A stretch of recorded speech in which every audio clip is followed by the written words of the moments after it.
సోదరులు పవన్ కళ్యాణ్ గారికి కూడా మాట్లాడవలసిగా కోరుతున్నానండి.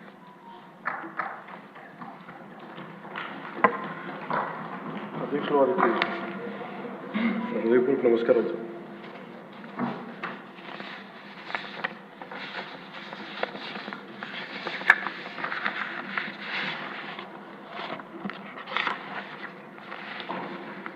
గవర్నర్ గారి ప్రసంగానికి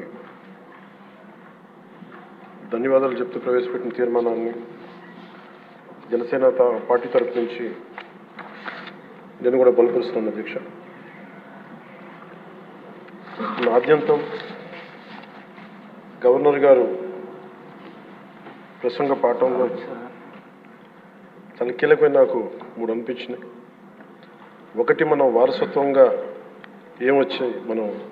ఏమొచ్చింది, మనకి ఏం ఆశించబోతున్నాం, భవిష్యత్తులో ఎలాంటిదా ఆశించబోతున్నాం, కలెక్టివ్గా మనందరం కలిసి ఈ రాష్ట్రాన్ని ఈ కూటమి ద్వారా ఎలా ముందుకు తీసుకెళ్ళాలి అనేది 3 చాలా స్పష్టంగా చెప్పారు. గవర్నర్ గారి ప్రసంగంలో చాలా ప్రత్యేకించి చెప్పింది ముందస్తుగా ఆంధ్రప్రదేశ్ రాష్ట్రం ఏర్పడటానికి పొట్టి శ్రీరాములు గారి త్యాగ ఫలితం, తద్వారా భాషా ప్రయుక్త రాష్ట్రాలే ఏర్పాటు కావటం. అలాగే దానికి ఇంకొకటి నాకు అనిపిస్తుంది అధ్యక్ష, పింగళ వెంకయ్య గారు కూడా అంటే ముఖ్యంగా ఆంధ్రప్రదేశ్ నుంచి వచ్చిన పొట్టి శ్రీరాములు గారు కానీ మువ్వెన్నెల జెండాను రూపొందించిన పింగళ వెంకయ్య గారు కానీ దేశాన్ని ప్రభావితం చేసే స్థాయి వ్యక్తులు. ఒకరి త్యాగం వల్ల భాషా ప్రయుక్త రాష్ట్రాలు ఏర్పడితే ఇంకొకరి రూపకల్పన వల్ల దేశానికి జెండా వచ్చింది. ఇలాంటి గొప్ప మహానుభావులు పుట్టిన నేల. దామోదరం సంజీవి గారు లాంటి మహానుభావులు సంస్కరణలు తీసుకోవాలి, అలాంటి వారు గొప్ప సంస్కరణలు తీసుకొచ్చిన నేల ఇది. పివి నరసింహారావు గారు, అలాగే శ్రీ ఎన్టీ రామారావు గారు, వీరందరి పరంపరలో ఎప్పుడు ఆంధ్రప్రదేశ్ ముందుకెళ్తూనే ఉంది. అలాగే ఈరోజు ముఖ్యమంత్రి వారు, గౌరవ ముఖ్యమంత్రి శ్రీ చంద్రబాబు నాయుడు గారు లేరు, వారి గురించి కూడా చెప్పాల్సి ఈ సందర్భంలో. ఆంధ్రప్రదేశ్కి ఎవరన్నా రావాలి అనుకుంటే ముందస్తుగా చంద్రబాబు గారు పాలన స్టార్ట్ చేసినప్పుడు, ఆయన ముఖ్యమంత్రిగా ఉన్నప్పుడు ప్రతి ఒక్కరూ మేము వచ్చి ఆంధ్రప్రదేశ్కి వచ్చి పని చేయాలి, ప్రతి ఐఏఎస్ అధికారి, ప్రతి ఐపీఎస్ అధికారి తపన పడేవారని నాకు ఢిల్లీలో చాలామంది ఐఏఎస్ అధికారులు చెప్పారు. అలాంటి అద్భుతమైన పాలన, ఛాలెంజెస్ని అధిగమించి ఆంధ్రప్రదేశ్ని అభివృద్ధి దిశగా తీసుకెళ్లారు. ముఖ్యంగా ఆయన బాగా నచ్చే అంశం నాకు ఆయనలో ప్రత్యర్థులను కూడా గౌరవించే గొప్ప గుణం. మొన్న ఈ మధ్యన మాకు చెప్తూ కూడా రాజశేఖర రెడ్డి గారి గురించి చెప్తూ ఆయన గురించి కూడా, ఆయన ఎంత ప్రత్యర్థి అయినప్పటికీ కూడా ఆయన గురించి కూడా మంచి వాక్యాలు చెప్పి ఆయన చేసిన మంచి పనిని కూడా చెప్పే సహృదయం ఉంది నారా చంద్రబాబు గారికి. వాటి నుంచి తీసుకోవాలి, ఇది మేము నాలాంటి వాళ్ళు నేర్చుకోవాలి, అలాంటి యంగ్స్టర్ మాకు కొత్తగా వచ్చిన వాళ్ళు నేర్చుకోవాలి. అలాగే కర్నూలు 1953లో కర్నూలు రాజధానిగా వచ్చింది. ఎప్పుడు మనకి ఇన్ని సంవత్సరాలుగా, ఇన్ని దశాబ్దాలుగా ఇంకా కొట్టుకుంటూనే ఉన్నాం. అన్ని రాష్ట్రాలు ఏర్పడ్డాయి, భాషా ప్రయుక్త రాష్ట్రాలు ఏర్పడ్డాయి. దేశం అంతా ఎవరికి రాజధాని వచ్చింది, ముందుకెళ్ళిపోయారు, అభివృద్ధి చెందారు. కానీ మన ఆంధ్రప్రదేశ్కి వచ్చేటప్పటికి కర్నూలు రాజధానిగా ఏర్పడింది. కాదని చెప్పి మళ్ళీ తెలంగాణలో కలిపారు. కొన్ని దశాబ్దాల తర్వాత మళ్ళీ విభజన జరిగింది, మళ్ళీ రాజధాని కోసం ఎత్తుక్కుంటూనే వచ్చాం.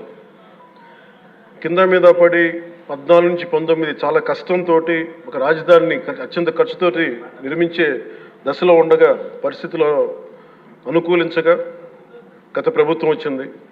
వాళ్ళు 3 రాజధానులు తీసుకొచ్చారు. ఎప్పుడు కూడా ఇన్ని సంవత్సరాలుగా, ఇన్ని దశాబ్దాలుగా మనకు స్థిరమైన రాజధాని అనేది ఒకటి లేదు. అది బేసిక్గా అది కేంద్ర బిందు ఒక అభివృద్ధికి, ఒక రాష్ట్రానికి.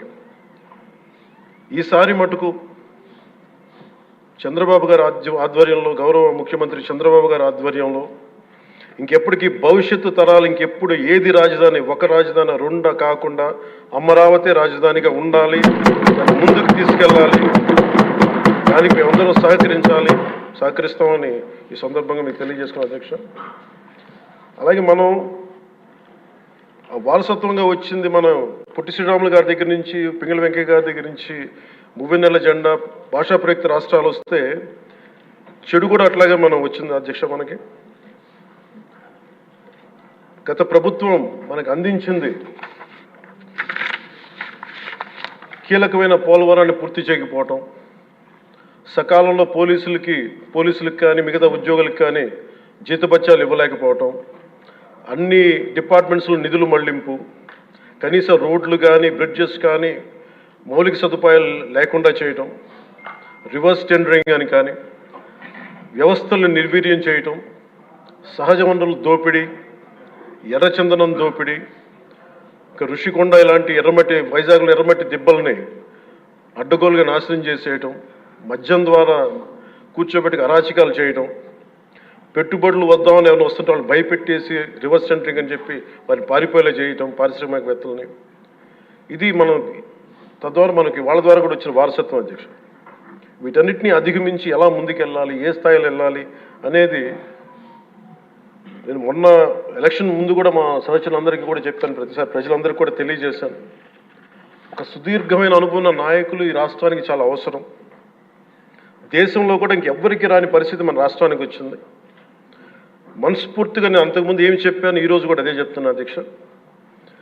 4 దశాబ్దాల సుదీర్ఘ అనుభవం ఉన్న శ్రీ గౌరవ ముఖ్యమంత్రి శ్రీ నారా చంద్రబాబు నాయుడు గారి అధ్యక్షతన, ఆయన లీడర్షిప్ కింద మేమందరం నాలాంటి వాడుగా నేర్చుకొని కింద పనిచేయడానికి, రాష్ట్రాన్ని అభివృద్ధి వైపు ప్రయాణం చేసేలా ముందుకెళ్ళడానికి సంసిద్ధంగా ఉన్నాం.